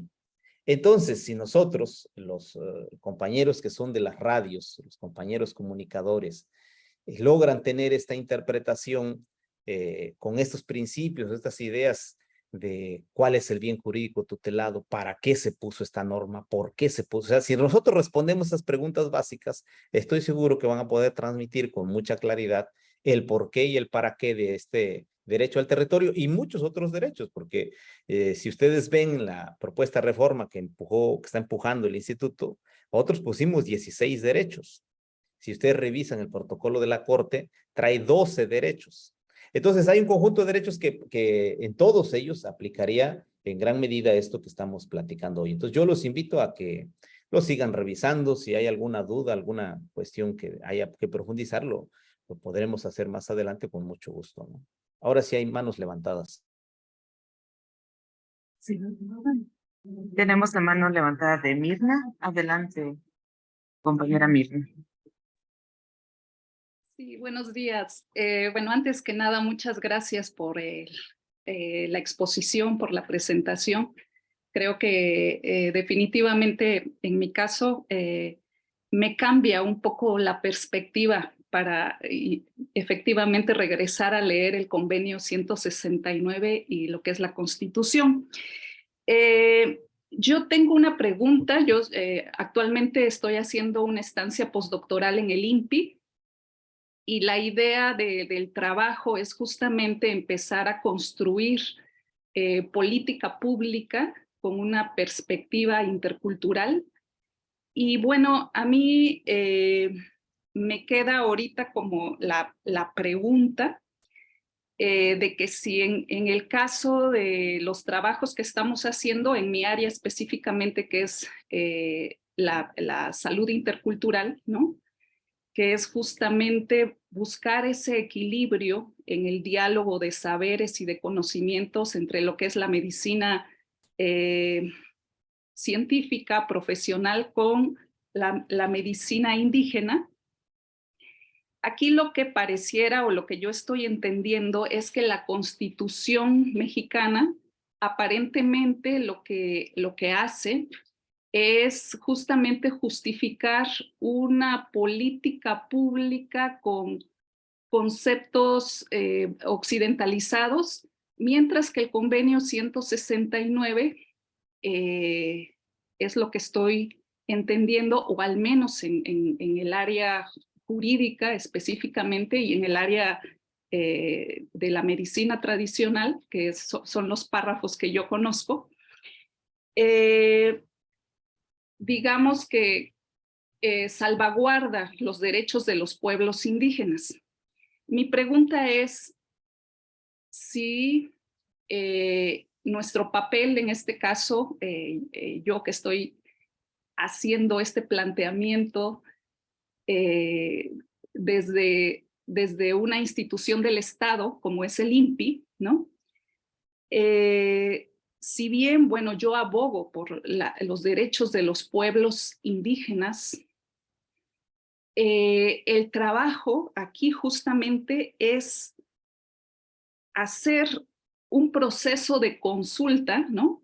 Donde podamos armonizar tanto lo que plantea el Estado con aquello que están demandando los pueblos indígenas. Entonces, esa es la pregunta, si realmente el centro es justamente esa armonización a partir de una consulta donde podamos hacer ese diálogo, si eso es lo que se estaría encaminando esta política pública distinta a lo que se ha venido haciendo desde el Estado. Gracias. Gracias, Mirna. Adelante, Berta Alicia Ramírez. Gracias, muchas gracias a todos. Un saludo, les saludo desde Jalapa, Veracruz, de la Universidad Veracruzana. Pues me congratulo y felicito de verdad de haber escuchado y por esta charla tan clarificante por parte del licenciado Hugo Aguilar, a quien solamente había tenido el gusto de escuchar en algunas cápsulas y en algunas entrevistas en redes sociales, pero que cuando un amigo que parece que tenemos en común, el doctor José Hernández, que es quien me invita a agregarme a este seminario, lo cual agradezco infinitamente, por una razón. Al igual que mi predecesora en el uso de la voz, es que hay un ruido, ¿verdad? Bueno, yo me encuentro en este momento realizando también estudios, no, en mi caso apenas cursando el doctorado en Derecho, y el tema que yo estoy desarrollando pues es precisamente sobre propiedad de bienes comunes y colectivos a la luz de la interculturalidad, de la pluriculturalidad, perdón, y en México. Entonces, en este sentido, para mí todo lo que se ha señalado, pues me ha resultado de gran valía, de gran utilidad. Es cierto que la visión desde el mundo teórico es una, pero desde esta visión de experiencia directa, de trabajo mano a mano con los casos y con las experiencias vividas, revelan una claridad pues reveladora. En ese sentido, licenciado, pues a mí me gustaría muchísimo que en el futuro pudiéramos generar alguna especie de contacto. Aquí en la Universidad Veracruzana estaríamos encantados de poder escucharle, tal vez incluso hacerle una invitación al doctorado en Derecho que tenemos aquí, pues también podría ayudar a las personas que estamos generando precisamente estudios en este ámbito. Para mí la parte interesante la destaco porque creo que esto es un punto que me llevo como reflexión, es lo que usted desde el principio señalaba. No se trata solo del reconocimiento, sino que ahora se trata del conocimiento. Me parece que esto es el punto central sobre el cual debemos unir esfuerzos y trabajar precisamente en la construcción de una nueva forma de generar alternativas útiles para la comprensión de un tema tan importante como el de la propiedad. Usted también lo señaló, nosotros somos herederos de una propiedad liberal burguesa, de un esquema individualista de propiedad que se ha tornado un tanto mucho más agresivo en el tema de la exclusividad. Pero creo firmemente, y ese es uno de los postulados que sostengo en mi estudio, que la propiedad vista desde este escenario pluricultural que ya se reconoce a la nación mexicana y con esta visión de derechos humanos, esta perspectiva, debiéramos caminar hacia una comprensión de la propiedad de un concepto inclusivo.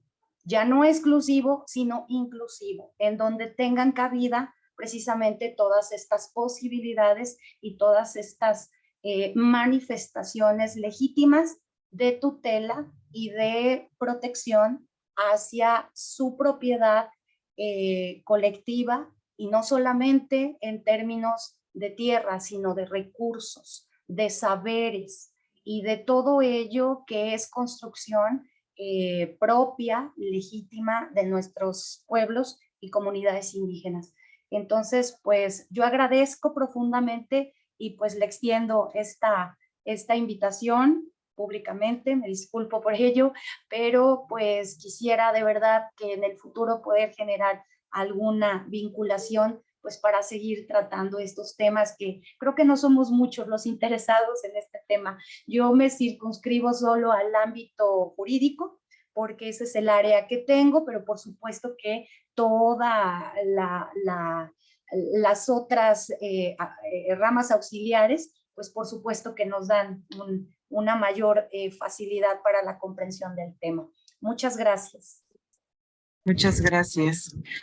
Voy a darle la palabra a David Carrillo y con eso cerramos esta ronda de preguntas. Adelante. Muy buenas tardes, licenciado. Muy buenas tardes a todos. Básicamente mi participación tendría que ver con un asunto que vivimos las comunidades, las mujeres afromexicanas. Yo soy del estado de Yucatán. Y a mí sí me gustaría preguntarle sobre 4 puntos nada más. ¿Por qué quiero preguntarle? Porque me gustaría dar una respuesta. Porque definitivamente los derechos agrarios, sobre todo para las mujeres indígenas, es muy complicado. Yo creo que en todos los estados, pero también en mi estado, que es Yucatán. Entonces, cada vez que yo voy y hablo de estos derechos, siempre hay una pregunta, siempre hay una duda, siempre hay una pared. Y yo he, ¿cómo se dice? Recopilado estas preguntas. Y si por qué pregunto, o sea, discúlpeme por repetir la palabra, ¿por qué le pregunto? Uno, porque pues estaba yo como que me conectaba y me sacaba y entonces como que no escuchaba bien todo. Y también yo no sé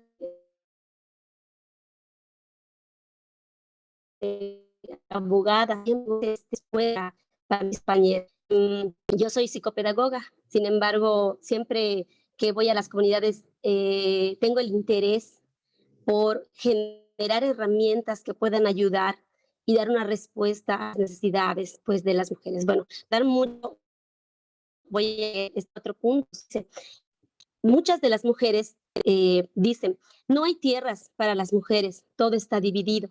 O sea, quieren trabajar las tierras, pero todo tiene una división. Todas las tierras tienen un dueño. No sabemos quiénes son los dueños y en muchas ocasiones ni siquiera son indígenas. Entonces, en primera, pues ni siquiera pueden heredar, o sí hay de repente herencias y a lo mejor en algunos momentos hay mujeres que han sido o que son, hay otras que de plano no les gusta, pero no hay tierras, o sea, no hay. En otra parte, otras mencionan que quieren trabajar las tierras con sus familias, pero rentan, o sea, rentan tierras, pero digo, ¿por qué rentan? Si se supone que ellos son dueños de esas localidades, de esas tierras. Entonces dicen ellos, pues es que necesitamos tierras, pero no podemos. Y lo hemos pedido, pero no hay.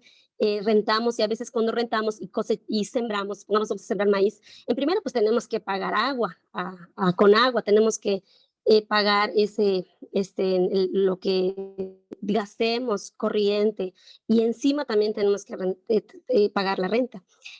Bueno, esos son dos. En otra parte, para las mujeres que tienen tierras particulares que no corresponden a ejidos. Ellas mencionan que las ayudas que se envían para los ejidatarios, para ellas no hay, para sus familias no hay. ¿Por qué? Porque son tierras privadas o particulares. Entonces, esa es también la pregunta de ellas, que en algún momento también salió como una duda o una opción en un proyecto que se hizo. Y por último, pues nuevamente, como daba usted en algún momento lo del agua, decían ellas que a veces tienen que ir a llenar tambos. ¿Por qué? Porque no tienen agua, no tienen la manera. A lo mejor el hecho de solicitar que llegue a lo mejor corriente hacia sus terrenos y todavía agua, es muy difícil. En primera, porque ellos no saben leer ni escribir y el proceso, ir a las oficinas. Ahora, todas estas cuatro puntos que yo he recopilado en las comunidades donde he andado y que me ha salido al hablar sobre este derecho agrario. Yo pregunto, ¿está dentro de esto que hemos hablado, dentro de lo que usted ha hablado hoy?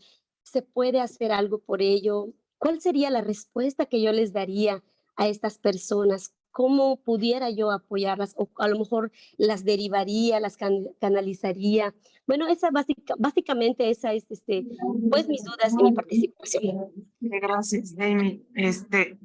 Hay una participación más. Le daría la palabra a Humberto, que puede levantar la mano, pero sí ya nos hizo el favor. Solamente pediría a Humberto que fueras lo más breve posible para no quitar más tiempo al licenciado.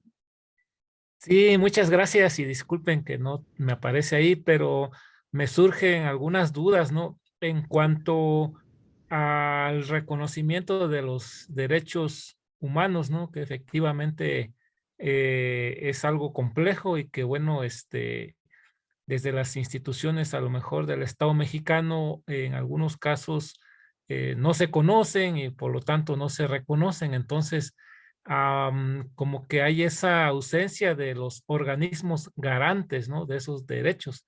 Entonces, pues en muchos procedimientos que he leído, he escuchado, ¿no? De que en algunos casos, algunos organismos o instituciones que se encargan de precisamente garantizar, pues lo más fácil que hacen es se declaran incompetentes, ¿no?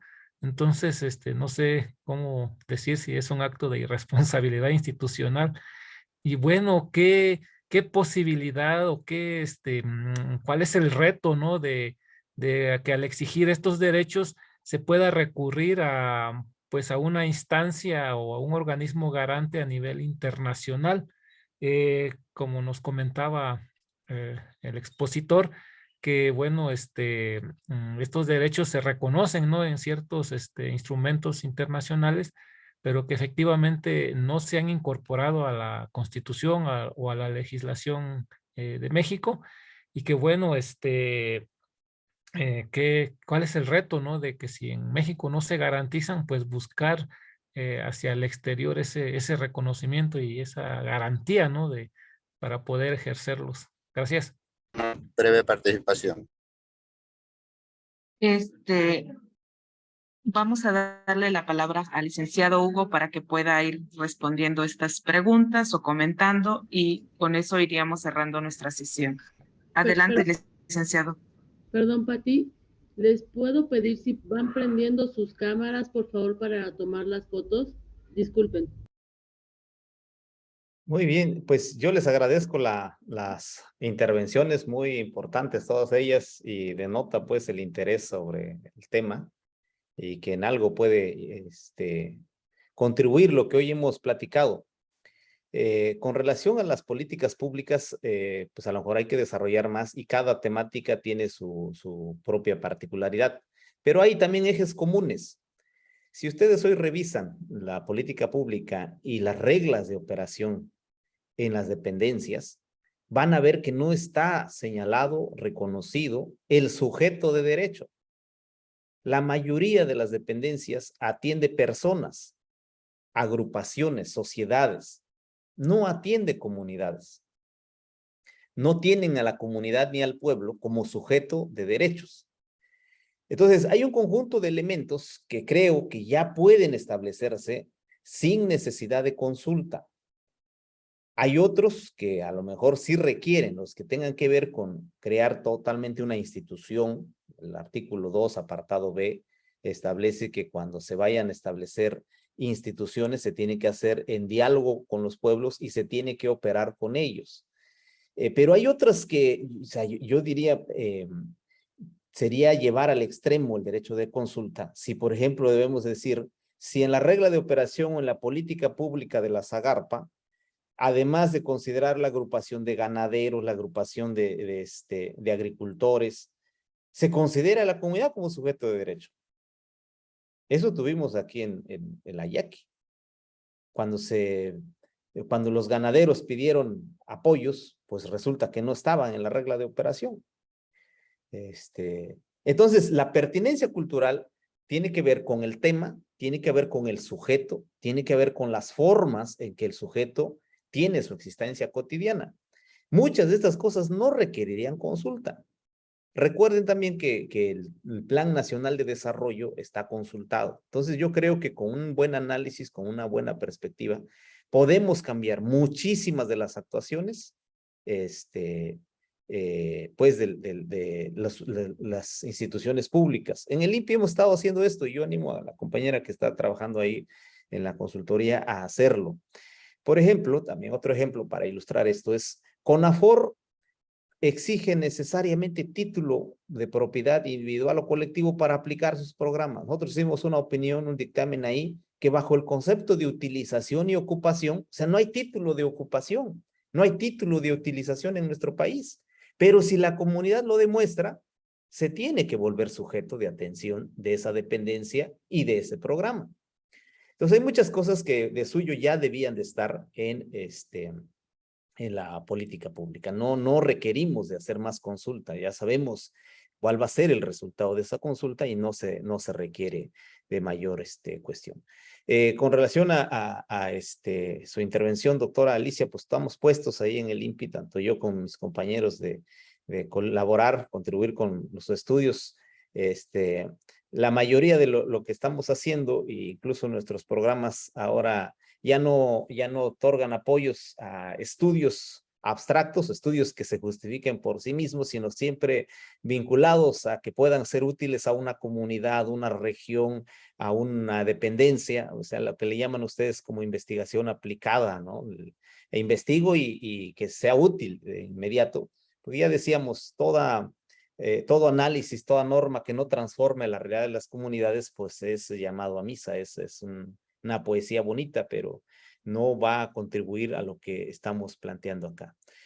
Lo que comentas, Deimi, entra en la problemática de la tierra. O sea, por eso es importante distinguir. Aquí estamos tratando territorio, pero si entráramos al tema de la tierra, es un mundo de problemas. Hay ejidos, yo supongo que ese es el caso que nos comentas, que sí se presenta mucho en Yucatán y en algunos otros lugares del país, en donde, digamos, intereses ajenos mueven los hilos, en muchos casos contubernio con la Procuraduría Agraria, y son reconocidos como comuneros. Y ya estando adentro se apoderan de territorio, van desplazando a los antiguos ejidatarios o comuneros y se van apoderando de tierra. Eso lo hemos visto ya. Eso también incluye que algunos comisariados pues se prestan a hacer. Después del 92 hubo todo un entramado jurídico para que el ejido pueda privatizarse. E incluso la comunidad se convierte ejido y de ejido a dominio pleno y ya está fuera las tierras de la propiedad colectiva del núcleo que se vio beneficiado en un principio. Y esta es una problemática recurrente.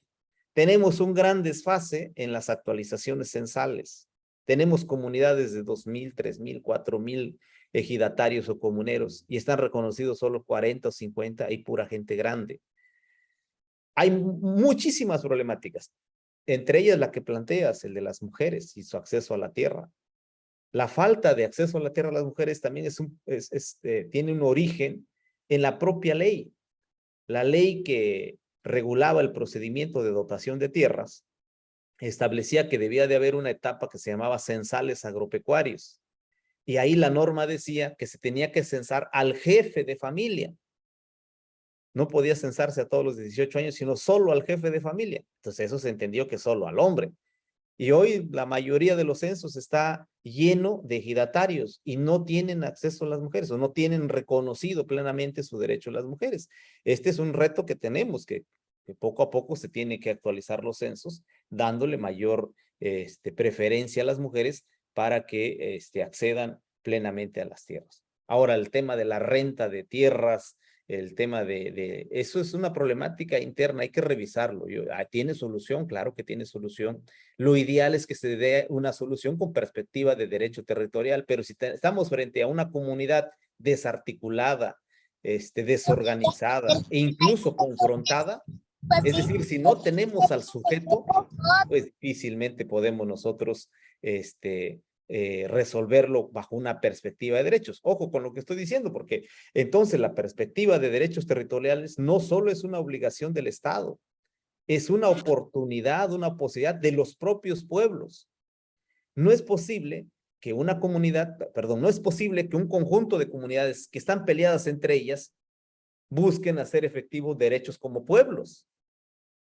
Tenemos que articularnos. En el país, pocos pueblos funcionan como pueblos, que es otra cosa que hay que decir. El derecho al territorio está como un derecho colectivo de los pueblos. En México, pues yo creo que salvo el pueblo yaqui, no hay otro pueblo que funcione como pueblo. O sea, todos los yaquis agrupados bajo una sola organización y un grupo de autoridades.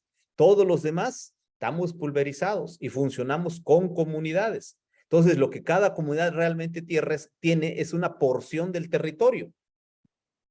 Digámoslo así, todos los mixtecos que están en Guerrero, en Oaxaca y en Chiapas, juntando todas las comunidades que tienen una misma lengua, que es la lengua mixteca, aún con todas sus variantes, serían el pueblo mixteco.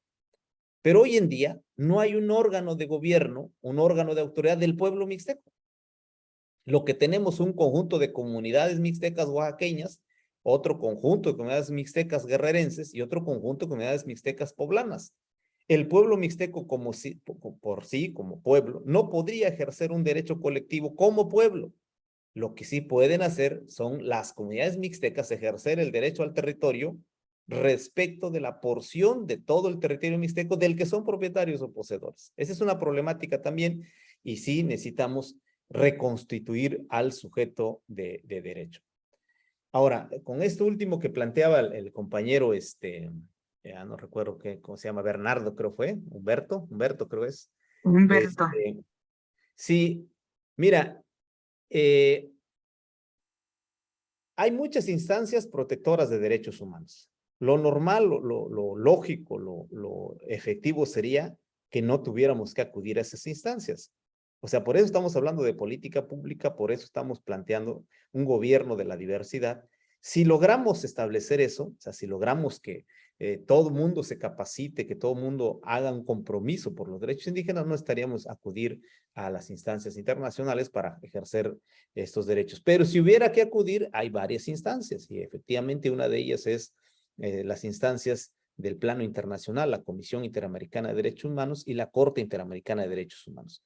Quiero decirles que hasta hace unos días, no sé si tienen conocimiento que la Corte resolvió un tema sobre prisión preventiva oficiosa y sobre arraigo. La Corte en esta resolución determinó que nuestra Constitución es inconvencional, una cosa inédita. O sea, nuestra Constitución, hay porciones de la Constitución que prevén la prisión preventiva oficiosa y el arraigo que contravienen la Convención Americana. Y con esto le quita el último candado que había dejado la Corte para el reconocimiento y la vigencia plena de los derechos humanos. La Suprema Corte en un criterio anterior, en el caso Rosendo Radilla, había dicho que todos estamos obligados a cumplir los derechos humanos. Pero cuando haya una restricción a esos derechos humanos en la Constitución, prevalecía la restricción. O sea, si me entienden. O sea, decía, a ver, voy a parafrasearlo con el tema del territorio. Si los pueblos indígenas tienen derecho al territorio, pero la Constitución pone una restricción, nos olvidamos del derecho al territorio que establece el convenio 169 y nos quedamos con la restricción constitucional. Un poco así era el razonamiento del anterior criterio. Con esta nueva sentencia, que dice que la Constitución misma puede ser violatoria o es violatoria de los derechos humanos reconocidos internacionalmente, entonces se cae ese criterio. Todas las autoridades, no tenemos ninguna excepción, excusa, pretexto. Debemos de aplicar en nuestra actividad cotidiana los derechos humanos por encima de cualquier norma reglamentaria e incluso por encima de la Constitución. O sea, tiene mucho más peso los derechos reconocidos en el plano internacional que incluso los establecidos en la propia Constitución. La Constitución misma puede ser inconvencional. Entonces, para los que somos funcionarios, el reto es mucho más grande y no hay manera de sostener que puedo guiarme o regir mi actividad, mi decisión en norma secundaria por encima de los derechos humanos reconocidos internacionalmente. Espero haber respondido a las inquietudes que tienen y bueno, pues de todas maneras estamos a la orden. Muchas gracias, licenciado Hugo, por su participación y por estarnos. Disculpe. Solicito una breve participación por parte del gobierno de Coburín por Río Mayo Sonora, uno de los 8 pueblos de la tribu Maya. Adelante, don Severo. Pero le pedimos, Un poco de brevedad, que ya los compañeros todos tienen también actividad, pero adelante, don Severo. Sí, como le decía, mira, el tema está muy interesante y está muy actualizado en cuanto a la situación que vivimos acá como tribu Mayo, pero particularmente como pueblo de Cowirimpo y como una alianza Yoreme recién formada, recién constituida por el derecho natural al fortalecimiento de nuestra defensa. Pues esta alianza es una forma de organizarnos, ya que como usted sabe, hay mucha desorganización. Habló de la pulverización del territorio, pero también está aquí pulverizada nuestra relación interna como autoridad de una tribu, ¿no? Hay autoridades, como usted las conoce, de cada pueblo, y como tal, le solicito pues que se autorice de manera inmediata, aunque ya lo hicimos con el coordinador, la solicitud, para la reconstitución de nuestros pueblos, para poder nosotros seguir con la clarificación del derecho indígena, de nuestro derecho natural, como naturales que somos, y poder ir haciendo conciencia en toda esa identidad que ha sido diezmada, que ha sido relavada, vamos a decir, y nosotros consideramos que solamente en este tipo de talleres donde hablamos de este derecho ancestral, del ejercicio de derechos que podemos ejercer en la actualidad y que por alguna razón del contexto o las circunstancias no se nos permite. Pues eso es más que nada, y pues me da mucho gusto que siga con este tipo de temas, y nos gustaría tener mayor acceso a este tipo de cuestiones, ¿no? Sobre todo conferencias de este tipo a nivel nacional, en las cuales podemos emitir nuestras opiniones. Y pues en este caso, mi opinión es que está todo bien y que no se interrumpa este proceso de reaprendizaje de nuestros derechos, ¿no? Porque pues usted sabe que si un pueblo se queda mudo, pues aprende otro idioma, y si aprende otro idioma, pues aprende otros derechos, ¿no? Y totalmente el derecho original, como el derecho originario, perdón, que el derecho original se lo apropia el Estado, usted sabe muy bien. Entonces, eso es nuestra participación y nuestra petición, que se autorice inmediatamente los proyectos de reconstitución para los miembros de la Alianza Yoreme, que constituyen Cowirimpo como pues parte fundamental de esta alianza, reconocido como uno de los 8 pueblos, pero también los otros que han quedado excluidos de los 8 pueblos, que no dejan de ser Yore. Entonces, le agradezco mucho este espacio y espero su respuesta. Quizá en un momento más podamos hablar por teléfono de manera directa. Muchas gracias. Gracias, don Severo. Gracias. Ha hecho una descripción muy puntual de la situación que tienen los Yoreme Mayos, uno de los pueblos más grandes, pero también más pulverizados del país. Así es. Los Yoreme Mayos se extienden desde Sinaloa, al sur de Sinaloa, hasta, perdón, el sur de Sonora hasta el norte de Sinaloa. Y la verdad, lo que plantea es un reto importante. Estamos ahí aplicando el plan de justicia Yoreme Mayo, y bueno, pues con gusto revisamos su planteamiento, don Severo. Con gusto lo revisamos. Sí, ya está sobre la lo mesa. atendemos. Y pues gracias por estar presente en estas charlas también. Y pues yo igual aprovecho ahora que tengo la palabra para agradecerles a todos la atención, la paciencia. Ya nos robamos las 2 horas de su tiempo. Espero que haya sido útil, y quedo yo a la orden. Ahí estamos en las oficinas centrales del INPI. Nos hemos ocupado de estos temas un buen tiempo, y yo creo que vamos a seguirnos ocupándolos, así es que estaremos a la disposición siempre. Muchísimas gracias a todos. Gracias nuevamente al área de planeación por la invitación, doctora Patricia. Gracias. Pues muchas gracias, le agradezco. Y vamos a dedicarle todo el tiempo que sea necesario hasta el final de nuestra existencia. Muchas gracias, don Severo. Muchas gracias, licenciado Hugo. Y agradezco también a todo el personal del instituto que nos ha estado acompañando desde las distintas oficinas de representación, centros coordinadores, así como las radios del instituto. También agradecemos a las instituciones que hoy nos acompañan, como es el CIESAS. También tenemos a las universidades, a personas de distintas instituciones también. Entonces, pues bueno, solo recordarles que dentro de 15 días tenemos la 5ª sesión del seminario permanente, y el tema es sobre salud.